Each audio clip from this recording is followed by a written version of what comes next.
बिस्मिल्लाहिर्रहमानिर्रहीम। तनवीर काज़म जाफरी की तरफों अदबी सितारे के सामीन अस्सलामु अलैकुम ते जी आया। असी तुहाडे अपने चैनल अदबी सितारे ते अज तुहाडे वास्ते एक नवी पंजाबी गज़ल लैके आए हैं। उम्मीद करते हैं कि तुहानूं गज़ल पसंद आएगी। चलते हैं जी गज़ल की तरफ। गज़ल का मतलब है जी कि पिट स्यापा एक दिन आखिर मुकना है। वाह। पिट स्यापा एक दिन आखिर मुकना है, ਵੱਡੇ ਵੱਡਿਆਂ कौम के अगे झुकना है। वाह वाह। पिट स्यापा एक दिन आखिर मुकना है, ਵੱਡੇ ਵੱਡਿਆਂ कौम के अगे झुकना है। वंड मुहब्बत प्यार की रीत निभाई जा, वंड मुहब्बत प्यार की रीत निभाई जा, जो ये गड्ढना एक दिन आखिर चुकना है। वाह वाह। वंड मुहब्बत प्यार की रीत निभाई जा, जो ये गड्ढना एक दिन आखिर चुकना है। जद भी गुरबत उत्ते औखा वक्त आया, वाह वाह।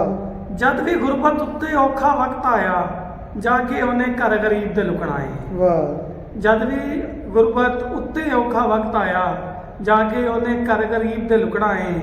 जद एक काफला चलिया वांग शहीदां दे, वाह।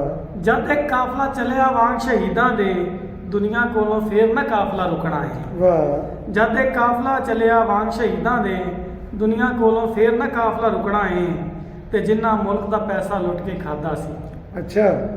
जिन्ना मुल्क दा पैसा लुट के खादा सी, वाह वाह।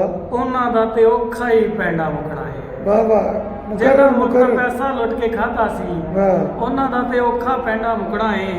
ਤੇ ਰੱਬ ਨੇ ਚਾਹਿਆ ਜੇ ਤਨਵੀਰ ਤਾਂ ਵੇਖੀ ਤੂੰ, अच्छा। ਰੱਬ ਨੇ ਚਾਹਿਆ ਜੇ ਤਨਵੀਰ ਤਾਂ ਵੇਖੀ ਤੂੰ। ਇੱਕ ਬੰਦੇ ਨੂੰ ਵੇਖ ਕੇ ਸਾਹਮਣੇ ਧੁਖਣਾ ਹੈ, ਵਾਹ। ਇੱਕ ਬੰਦੇ ਨੂੰ ਵੇਖ ਕੇ ਸਾਹਮਣੇ ਧੁਖਣਾ ਹੈ। ਬਹੁਤ ਸ਼ੁਕਰੀਆ।